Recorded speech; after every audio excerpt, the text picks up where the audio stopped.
It's time for another off-season at the Overlook. Here's my vlog rereading The Shining. Hi everyone, welcome back to my channel. I'm Dave Musson, at Dave Musson on Instagram, and this is the place where I talk to you about all things Stephen King. Do check the links in the description and around this video for my Stephen King themed range of band t-shirts, my collection of short stories, Once More Around the Sun, links to my newsletter, a bunch of other stuff. But most of all, thank you so much for checking out this video.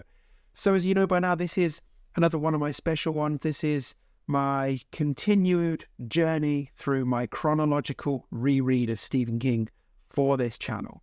Already done Carrie, already done Salem's Lot. That means that third up on the list is The Shining, and that's what we're going to be covering in this video. So over the course of this video, which will be longer than my usual ones, you're going to get a vlog of me rereading The Shining. Jack, Danny, Wendy, Halloran, The Overlook. Can't wait to go back. I'm really excited about it. So I will vlog my journey through reading the book and then come back here at the end to discuss a bunch of final thoughts. So I'll talk about what I thought about the book. I'll go through my Stephen King bingo card and see how it scores against that. I'll pick out 3 pros and 3 cons, so 3 good bits, 3 bad bits about this book. I'll pick out some things I didn't notice before. And then, well, I'll share with you my favourite lines and I'll give it a rating out of 5. I guess this time it'll be 5 roque mallets that we're rating out of. Let's see, shall we? Don't forget to also let me know your thoughts on The Shining in the comments. Love to hear what you think of Stephen King's work. So I'm going to jump into the vlog in just a moment. But before we do that, let's just talk a little bit about The Shining. And I'll show you my editions as well and show you which one I'm going to be reading. So The Shining was first published on the 28th of January, 1977. And it became Stephen King's first hardcover bestseller, which is significant. That puts him in the big leagues. And this coming right off the back of the movie adaptation of Carrie, this is the point where it's all blowing up for him, right? This is the book. And of course, it's the tale of Jack Torrance, who is a troubled man and takes the job of winter caretaker at the Overlook Hotel in Colorado. And he and his wife and his young son Danny go up there to spend the winter in the hotel alone. And all he needs to do is a few tasks to look after the hotel every day, and he sees it as a great opportunity to get on with doing some writing that he's been desperate to do for a while and to overcome a bunch of his demons. But there's more to the hotel than meets the eye, as we soon find out. I'm really excited to go back, but before we do that, let me show you my editions, okay? So I've got 3 editions of The Shining, all in paperback because I'm a paperback guy. I got this one purely for the cover. It's not an original paperback because it says from the author of it on there. It's an 80s reprint, but this is the original paperback cover. It's weird and I love it. And I'll maybe read the synopsis on the back of this. So what have we got here? So what of the penetrating cold terror of an old hotel, a haunted place of seductive evil with a malevolent will of its own, and a 5-year-old boy of innocent beauty whose mind mirrors the nightmarish secrets of its past. Behind every door of the Overlook's 110 empty rooms there is a chamber of horror. Little Danny knows of these things because he has the terrible power, The Shining. So, yeah, I'm not going to be reading this one because I want to protect this old book, and also, so look how small the writing is. I know first world problems, right? But there we go. There's a vintage one. Now, I also obviously have one from my collection of rainbow hodders. There's the rainbow cover. Never overlook the past, it says on the front. Yeah, it's one of those puns that makes me twitch a little bit. But anyway, it's got the wasp on the cover, which I really like because the wasp in here is one of my favourite bits of The Shining. I'll read you the back of this one. So, Danny is only 5 years old, but in the words of old Mr. Halloran, he is a shiner, aglow with psychic voltage. When his father becomes caretaker of the Overlook Hotel, Danny's visions grow out of control. As winter closes in and blizzards cut them off, the hotel seems to develop a life of its own. It is meant to be empty. So who is the lady in room 217? And who are the masked guests going up and down in the elevator? Or why do the hedges shaped like animals seem so alive? Somewhere, somehow, there is an evil force in the hotel, and that too is beginning to shine. There's my rainbow edition. I'm not going to read that one though either, because I'm going to be reading my Halloween edition, the Halloween Hodder from 2018. They released 8 of these. I've got a video going through all of them.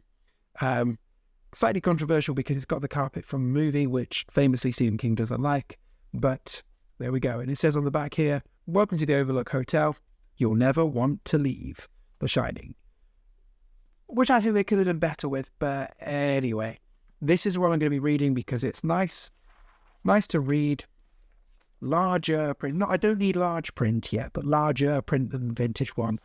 And, don't know. It's a good size. I don't need to justify this. I'm reading this one. The font on the front's fucking cool, okay? This is what we're going with. So, with all that done, I think it's time to head up to Colorado. So let's crack on with my vlog of rereading The Shining. So I've just gone into the intro of The Shining that King wrote in 2001 not for this edition, but it's in this edition. A couple of interesting things I noticed in there. So he talks about how he feels like the prose in this has a cocky quality that he said has come to grate on him, which I'm interested to delve into as I go back in this book, because I don't remember that at all. And he also talks in general about this book being a bit of a crossroads for him, and basically he hinges it all on Jack's father and how King was actually in a position where he, because Salem's Lot and Carrie had done well, he was okay financially and he had a bit of time and a bit of confidence to really work on Jack's father and make him more complex and more real, rather than just make him this evil being that the Overlook would tap into and will drive throughout the rest of the story. And he said, like, had he been earlier in his career, he probably would have done the easier option. But it's interesting to see that even 3 books in, he was reveling in having more space to be creative, to test things out, to push himself a bit more. So I liked that. I also liked how the book is dedicated to his son, Joe Hill King, and also to his editor. And I think it's interesting that early on in his career, obviously the editor still had a bit more power over him compared to what he would get to later on in his career. But yeah, it's intruded. So to get into the book, first line of the book, Jack Torrance thought, "A vicious little prick. It's not quite as good as the man in black fled across the desert and the gunslinger followed," which is pretty good. So just part 1, prefatory matters. A few things of note. A lot of character backstory in that part, which I know a lot of the bits of the backstory, but in reality it was almost crammed together in the first 60 pages. As but all of the stuff like some of Jack's bad incidents, Wendy's doubts, all of those kind of things coming. And it's great to go back to this. The description of Jack shooting at his arm, particularly painful to read, like 2 pages of the stuff. Just really heartbreaking to read, really difficult to read, but very well done. Things I noticed. So there's one description of Jack and Wendy when they were a bit younger and sort of enjoying socialising and stuff. Just a description of how Jack would sit on the floor with Wendy behind, cupping her cum, which I'm sure is a exact description of how King himself describes when he was first going out with Tabitha, who he went on to marry. One of his first memories was like sitting there in the library in a poetry class or something. I'm sure he talks about cupping her cum like that. So, again, right from the start of his career, like cropping his own references in. Also the story of Danny being bald and being bald with a coal on his face, which I'm pretty sure comes with Abra in Not to Sleep as well. I guess I'll find out when I get to reread that in however many years. But yeah, the character on the caretaker at the Overlook, I do not like him. he's speaks very horribly about premature, although he does give us the backstory of the woman in the tub, which was fun to read, especially knowing where that's going to go. Yeah, I wonder, I don't want to read part 2 before bed. Let's find out, shall we? So I'm done with part 2, closing day. Enjoyed reading with it out. Then of course you get the dread building as Torrance's speech over the hotel, and Danny realises all the things he's seeing in his nightmares are actually in the hotel. So lots of gravel out being done there. That's so novel. But yeah, a lot of fun. And something just this time had yet another reference to the story of Bluebeard Pirate. I think that's 3 out of 3 in King's book so far. He obviously stopped doing it fairly soon, still doing it at this point. So yeah, Torrances are all alone in the Overlook, ready for the winter. Which means I'll be jumping to part 3, but not tight, because I need to go to bed. Pages into The Shining now, having a lovely time. So it's day 2 of my Shining reread. Well, technically it's day 3, but yesterday I didn't read any of it because I went to London to join the Palestine Solidarity March, Free Palestine. But I'm back on it today. Just about to dip into part 3 of The Shining, which is The Wasp's Nest. Very excited to get to that bit. One of my favourite bits from my previous reads. And yeah, just looking forward to having a lovely time. I don't know how many updates I'm going to do during this bit because a couple of days ago I bit my lip. It's really sore. I bit my lip so it hurts to talk. And now I've just pulled my lip open to show you it's also hurting. So I'll see how I get on. But I'll probably just save my thoughts maybe to the end of this section. But if something jumps out that I have to share, I'll take the pain for you, my dear viewers. But yeah, let's get on with part 3. So I said I would speak if something popped out, and something has popped out. So really enjoying the scene where Jack gets stung by the wasp, and then he's sort of remembering all about what happened with George Hatfield. You go on with that background detail, and it feels very 70s still. But then a little bit further on, we're in a bit where Wendy is sort of looking at Danny and reflecting on just how he's growing up. So he's been doing some reading practice, but it's this paragraph here that really has hit me. I think being a parent has really hit me. And it's just one of those brilliant examples of King writing something about real life in the middle of a horror book like The Shining that just hits on so many levels. So this is a bit where she notes that Danny goes and does all his bathroom doings with the door closed, whereas she and Jack don't necessarily close the door, they're not really bothered. And yeah, just these few lines. So another sign, and they were multiplying all the time, that there was another human being in the place, not just a carbon copy of one of them or a combination of both. It made her a little sad. Someday her child would be a stranger to her, and she would be strange to him, but not as strange as her own mother had become to her. Please don't let it be that way, God. Let him grow up and still love his mother. And I think that really captures just a lot of things that you do think about as a parent. Like, not only that the humans you make are their own people, and, you know, while you might see things that maybe in photos they might resemble you as a child, and your parents might say that their grandchildren are doing exactly the same that mummy or daddy used to do, the little people you make of their own beings, and they are different. My own kids are very different from me and my wife. So then that really hit. But also like this worry, and I think it's particular worry for people with boys, that they're going to grow up and be strangers and not be those little people who just love seeing you and love talking to you all the time. Just brilliant how he captures it here in his 3rd book. I mean, he had young kids at the time, and I can't even tell if this feels very brilliantly and beautifully written, but also feels like it might just be like, yeah, that's what I'm thinking, and it's sort of thrown out there. So yeah, really enjoying coming back to early King when he's got kids and about the same age as my kids are now, when he throws in these little observations, it just really works. So yeah, my mouth is hurting now, so I'm going to stop talking and carry on reading, but I had to share that. So I've lost track what day I'm on my reread, day 4 or day 5, whatever. Last night I finished part 3, The Wasp's Nest, which culminates in Daddy going into room 217 and ends with the woman's hands on his throat, which is obviously great. Some other really, really scary stuff happening in there as well, though, like Danny trying to edge past the fire hose that he thinks is a snake.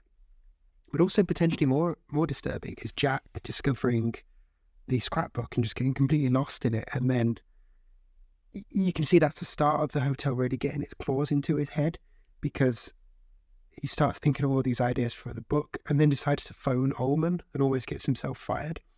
And then, of course, not long after that, he goes outside to trim the hedge animals. And when we get that first glimpse of them being more alive than they might be. And that scene is terrifying, where Jack can hear things moving and he turns around and the animals have all changed shape and they're all closer. And then suddenly they're just back to normal. Really compelling stuff. And one other bit that I really enjoyed that I'd forgotten about was quite a short chapter called Night Thoughts, where King describes it as their living quarters being filled with counterfeit sleep. So all 3 family members are lying there, supposedly asleep, but not actually asleep, and all assuming the other people are asleep, and we get to go into their heads and see what they're really thinking. I really enjoyed that chapter. It was brilliant. What's interesting now is obviously the scary stuff. The tension is ramping up as we go into the second half of the book. But you can still feel at this point that this is a 70s novel. There's a patience to King's writing. He's not afraid to go into characters' heads to give us lots of background. And it feels, it's paced like a 70s movie almost. You know, there's no rush here. And you can see he's trying to show off his writing chops as well. He's trying to push that literary edge while also being unable to resist just being damn terrifying as well. So, yeah, you can see him honing his craft here. Whether I'm quite as engaged as I was at this point in Salem's Lot, I don't know, because with Salem's Lot, you've got the joy of sort of going around town all the time. I mean, I love The Shining, don't get me wrong, but it's obviously a much smaller setting. But I think that's really more power to King at this point in his career as well, for showing that he can do big and he can do small scale as well. So onwards with part 4, onwards with the second half of the book. The snow has just come and trapped them for the winter. We've left it with Danny being choked by the woman from 217. Let's see what happens next. So it's been a couple of days since I recorded an update. I've still been reading, just been forgetting to record, which is great when you do have a book. But I'm into the snowbound chapter, part 4. What prompted me to record something here is just read the theme, Danny and the hedge animals, and it's stuff like that where this book really earns its money. Yeah, it's all just going to kick off now. I'm really excited about the final third or so of this book that I have left. Everything's going to ramp up. The radio's been smashed. We know about the woman at 217. And animals are terrifying. The hotel is getting its claws into Jack. Yeah, brilliant. And the elevator running on its own. Well, Danny red rough means, and we're done with part 4. Like I said, it's really yet tasty good. So on to part 5, fun. Give us life.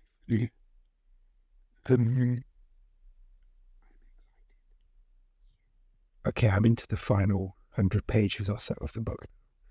I was just going to cruise through and get to my final thoughts, but there's just a one line here that I just have to mention why it's here. So this is Halloran trying to drive up to the Overlook, and the snowplow is just coming towards him. He has to dodge it. And the line is, he squeezed the accelerator like the breast of a much-loved woman, and the Buick scooted forward and towards the right. Accelerate, that's a pedal. You use your foot for that. So it is saying that Halloran, with his much loved women, squeezes their boobs with his foot. What? What? Well, look, the plough driver is called Howard Cottrell, which is the same name as the lead character in the story Autopsy Room 4. Is it the same man? I doubt it. It's probably a Patrick Hockstetter situation here, but interesting. Anyway, I should carry on reading, shouldn't I? So it's early Saturday morning. I was hoping to be still sleeping, but my kids doesn't get me up. So they're currently something on YouTube. I'll get the opportunity to read a bit more. Take my own medicine. Because I don't mind really. So I finished my reread of The Shining last night.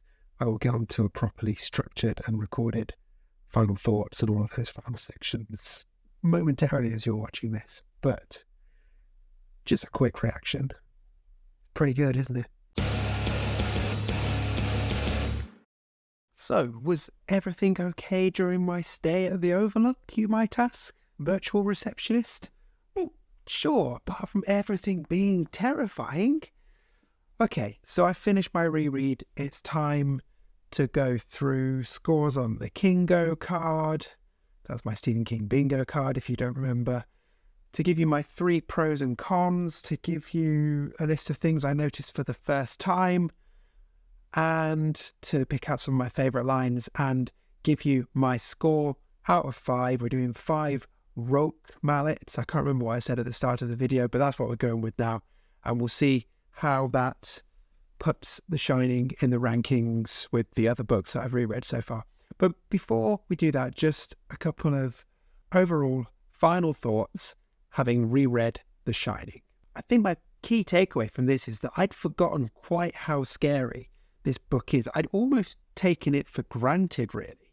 But once the snow came in and the hotel started coming to life, I was reading this with eyes wide and heart thumping all the way through. I thought the pacing was similar to Salem's Lot, both very much of their time, that kind of 70s movie pacing.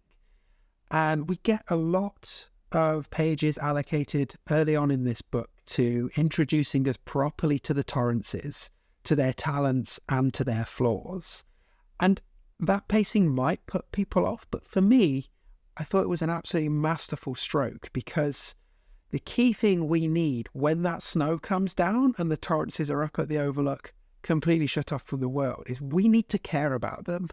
We need to want them to make it through to winter. We need to want Jack to finish his play so he can move on from that, deal with that writer's block, start writing something else, and maybe start doing something with all his creative energy. And we need to want them to get through to the other side and start the next phase of their lives together. So that pacing was beautiful because it allowed us to really understand where they were as a family, how much they loved each other, how much they butted against each other at times, the troubles that they'd faced, the opportunity that the Overlook and having a winter there perhaps gave them. And like I say, it gave us that hope. It gave me that hope anyway. I really bought into the fortunes of the Torrances, and I really wanted them to make it. And then obviously once the snow comes, all bets are off in this, and the pacing really shifts. Again, like with Carrie and Salem's Lot, once we start hitting the action, it's like relentless. And some of the scares in this are iconic and chilling. Like so many, I'm sure I'll cover them in this section, but like the hedge animals, room 217, all of that kind of stuff. But something I found particularly unnerving this time was not just when the hotel came to life, but when it would randomly switch off. So there were a couple of scenes where, like, Wendy could hear the party going on and could hear that Jack was trying to converse to people at this party. But then every so often, all of that background noise, all of those ghosts would switch off and you just have this raving Jack talking to seemingly nobody. And I thought the way that the hotel was able to mess with Wendy's head was really unnerving, that kind of giving her glimpses of what Jack and Danny might be tapping into and then just whipping it away straight away. So it's always like, did I imagine that? Am I the one going crazy here? I'd also forgotten quite how important an image the wasps were here. So like the scene where the wasp's nest comes back to life, that's been embedded in my brain since the first time I read The Shining. But that imagery of wasps coming back, I had forgotten about. So when Jack hears Halloran's snowplow coming in, it sounds like wasps to him. And that hideous final image that Halloran sees coming out of the hotel, it triggers a memory of wasp's nest that he and his brother found when he was kids. And sort of, again, it's that idea of wasps and something that can sting and sting and sting and sting and sting until you're dead. Really, really powerful. And I guess finally, like I said, with almost taking it for granted how scary this book is, it's kind of easy to be complacent with how many iconic scenes are here. So I've already mentioned the wasp nest, room 217, the hedge animals, the party, like great party, isn't it? The moment where Jack is locked into the larder and then let out again. The conversation with Grady, all of these things are just so ingrained in the minds of many horror fans. But when you actually go back and see in the source text, it's incredible that they're all packed into that one book. So yeah, a great reading experience, and it doesn't get any less scary with time at all. Okay, so let's go into the different sections, starting with the Kingo card score. So you remember this is my Stephen King bingo card, and it has 19 items on it that we're looking to tick off during a Stephen King read. And I made The Shining out to have a score of 11.5 out of 19, which is the same that Salem's Lot had. So the ones that we had, fingernails in the palms, that happened for the first time in a Stephen King work, even to the point where Jack, I think, made his own palms bleed. We've got a blue chambray shirt that Jack's wearing when he's out doing the roof. We get brand names mentioned, of course. There's a tick for the nubbins stuff. There's one description of breasts being like ancient crooked punching bags. And then there's the scene where Wendy's trying to talk to Jack and Jack's just like rubbing her nipples and grabbing her boobs and stuff. All very, very strange. Half a point for the amazing sex. There's a couple of moments where Jack and Wendy have sex and you kind of get the impression that it was quite satisfactory, but it's not as full on as King might normally be. We obviously have a magical Negro in Halloran. We have the old man, young kid relationship dynamic. Halloran's 60, Danny is 5. We've got a ton of 19s, which I will go through in one of the later sections. We've obviously got Jack as a writer. We've got this idea of it being the last time somebody saw someone alive. It's mentioned as a piece of speech on one of the sections, but also there's like it's sort of hinted at. So like, Danny going down to sleep, but he wouldn't actually see through the night. It's that kind of same idea. We get half a point for dead dog. There's a mention of a dog being kicked into a gutter, and there's mention the description of something looking like a dead dog. It wasn't quite a full-on dead dog, but there are references to it, so it's half a point. Half a point for Maine, because we end the story in Maine. And we get the first mention in King's bibliography of the phrase full dark, which I was very pleased to find. Okay, on to 3 pros and 3 cons. So 3 things I really liked, 3 things I didn't like. Let's start with the cons. One of them I already mentioned during the vlog, and that was the random description of squeezing an accelerator like you squeeze a woman's breast. Like, that doesn't work. You don't squeeze boobs with your foot. At least I never have, and I've never known anybody do it. And also tied into that, there's a weird part on page 334 of my edition where Danny's watching the clock, and when it strikes the hour, 2 figures come out and start doing 69 with each other. And it's unnerving, but it's also just like weird, random, horny stuff. Like, give it a rest. So there's one con. Second con was definitely another reference to the story of Bluebeard's wife. That's 3 out of 3 on these rereads so far, and I just don't think that story is as important as it seemed to have been in King's head at that point. So I'm hoping that we don't get any more references to it as we go through the rest of this reread. And lastly, again, just racist language, horrible racist language. So a couple of examples I'm going to pick up. So we get kind of early iteration of what I guess the Jerome Massa voice would be, where it's got like, this here black boy has got at least one long stripe of yalla. Like, no, don't do that. And definitely don't do...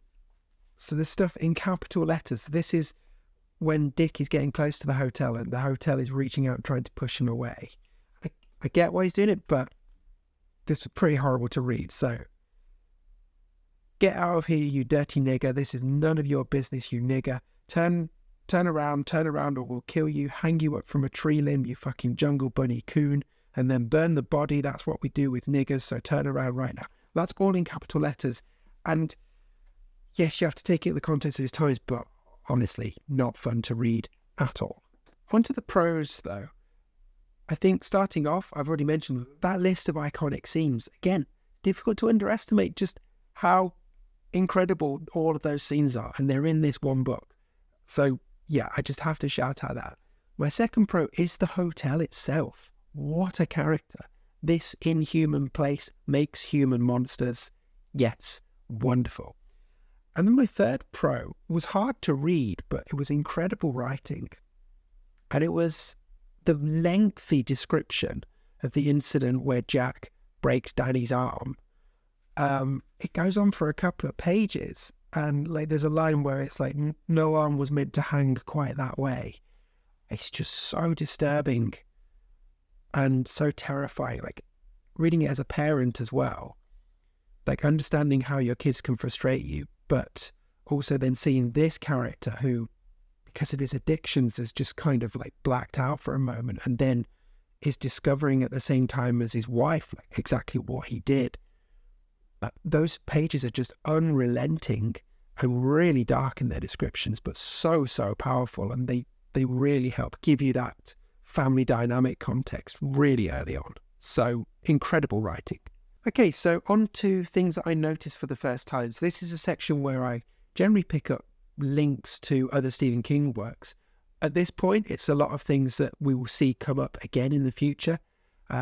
So like names that are familiar, references to 19s, all of those kind of stuff. So some names that we get in this. There's a character in Jack's play called Denker, and Arthur Denker is one of the pseudonyms of the guy of Kurt Dusander in Apt Pupil, if memory serves me correctly. There's mention of one of the gangsters who gets assassinated at the Overlook. Keep calling it Outlook because I'm obsessed with emails, obviously, at the Overlook Hotel, who is a Gianelli, so Gienelle, and the gangster in Thinner is Ginelli, so that feels similar. And then I think I mentioned it in the vlog, but towards the end, the character who helps Dick get out of the snowplow, get out of the snow drifting, gives him his mittens and sets him on the way, is Howard Cottrell, which is the same name as the main character in Autopsy Room 4. Probably not the same Howard, because he would be very old by that point. Probably just another one of those Patrick Hockstetter incidences. But yeah, that name was like ding, ding, ding, ding, ding. Particularly as I've very recently done the Nightmares and Dreamscapes TV series, so I've been familiarised with that story again. Apart from names, let's have a look. I'm going to go through my list of other things that I noticed that just set some things zinging in my head. So there's a description of early on of Jack and Wendy early on in their relationship, and Jack sitting at Wendy's feet and cupping her calf with his hand, and that is almost word for word the description of how Stephen King describes one of his early courting experiences with Tabitha. Sort of sat at a poetry reading, and she was sat on a chair, he was sat at her feet and sort of cupped her calf, which I thought was very sweet. We get Danny being born with a caul on his face, which I think is echoed with Abra in Dr. Sleep. There's the line about trimming hedges and keeping someone's bush tidy, which we get in the Shining miniseries, which made me laugh. Dick's hire car is a Plymouth Fury, albeit a beige one, but it's a Fury like Christine. So we get a reference to something happening 19 years before. We get an idea of a brain as a filing cabinet, which is an image that King would come back to in Dreamcatcher. There's a reference when Wendy is thinking of all the bad things that can happen to her kids. There's a reference to spinal meningitis, which is obviously a key part of Cemetery. There's a couple of lines where somebody talks about attaching talismanic importance, and then something scary like a vampire outside the window. So obviously the talisman, and a scene from Salem's Lot there. One of the headlines in the scrapbook is JFK assassination thing, which obviously King had going through his head right up to when he got 11/22/63. One I'm particularly proud of noticing, so the masked ball was on 29th of August 1945. So 0829, 0 plus 8 plus 2 plus 9 is 19, and 1945, 1 plus 9 plus 4 plus 5 is 19. When Jack goes into the hotel bar, it's the first time he's been in a bar for 19 months. The presidential suite at the hotel had been booked 19 times. One not related to Stephen King, but I've recently read The Reformatory by Tananarive Due, and she's in that. Haints are a key part of that, so that's a Black English word for ghosts, and there's a reference to Dick talking about Hants, which is HA''ANTS, which I guess is the same word, just with an apostrophe instead of an I. There's a reference to The Wasteland, the book The Wasteland in here. The amount of steps on the staircases between the first floor and the lobby and the first floor and the second floor is 19. And I think that was all of the things that I noticed for the first time. Okay, so going on to favourite lines. There are a few I wanted to shout out. In the vlog, I read out the description of Danny growing up and potentially like growing away from his mother and stuff, which I really liked, but I've already read that. So some others. So starting off with when the wasp nests had come back to life, and we get this couple of paragraphs. So they've got Danny out of the room and are keeping him away from the wasp, and Jack goes back into Danny's room. The overhead was still on. Jack crossed to the bunk setup, and as he glanced at the table beside it, his skin crawled into goose flesh. The short hairs on his neck prickled and tried to stand erect. He could hardly see the nest through the clear Pyrex bowl. The inside of the glass was crawling with wasps. It was hard to tell how many. 50 at least, maybe 100. From a dead wasp's nest. Terrifying. There's the line when Jack had made quite an insulting phone call to Ormond. He was reflecting on, why am I trying to almost get myself fired? And there's just a line here that says to be fired while there was still time. And that's so ominous. That's so in the keeping of that was the last time they saw them alive. Really, really like that. Something else I liked was when Wendy was hearing Jack stomping down the corridors trying to get Danny, and ranting and raving. And this is kind of the key difference between the book and the Kubrick movie, I guess. But she acknowledges right here, Jack wasn't out there anymore. She was hearing the lunatic raving voice of the Overlook itself. That's so important.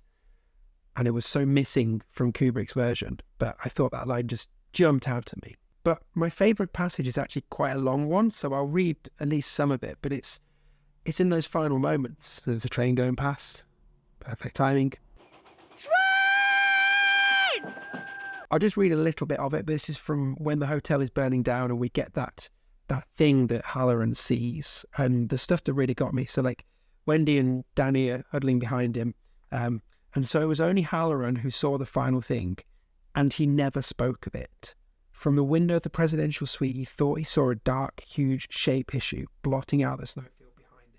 For a moment it assumed the shape of a huge, obscene manta, and then the wind seemed to catch it, to tear it, and shred it like old dark paper. It fragmented, was caught in a whirling eddy of smoke, and a moment later it was gone as if it had never been. And then we get Dick reflecting on when he and his brother found a wasp nest and tried to blow it up and nearly got themselves stoned to death. But that bit was just that idea of it being so awful that he would never speak of it. That kind of sums up the Overlook Hotel, I think. So, yeah, that got me. And for a final line to appear right at the end, yeah, that felt pretty cool. Okay, so to wrap up, my rating out of 5. So I'm giving The Shining 4.5 rock mallets or roque mallets out of 5. That's the same rating I gave it as Salem's Lot. Yeah, a wonderful book. I know there are a couple in King's bibliography that I'm going to enjoy more on reread, so I want to give myself some room above it, but absolutely right up there. In terms of the ranking so far, so obviously third is Carrie, and then it's trying to decide whether we put Salem's Lot or The Shining at the top. And when I immediately finished The Shining, I was like, oh, maybe I like The Shining more than Salem's Lot. I think on reflection, having slept on it, I think Salem's Lot still edges it for me because I really like the small town. I really like how King builds it and takes us around that town and shows it just falling apart. But I've fallen in love with The Shining way more than I had on previous reads. And it is a very close thing right now. So yeah, a thoroughly enjoyable reread. So I hope you enjoyed this vlog. Thank you for getting this far. Do keep an eye on my feed because now I've finished this, it's time to dip back onto Goodreads and see what some of those 1-star reviews are saying. But otherwise, well, it's Night Shift next, isn't it, on the reread trail? So that'll be fun because that is a damn good collection.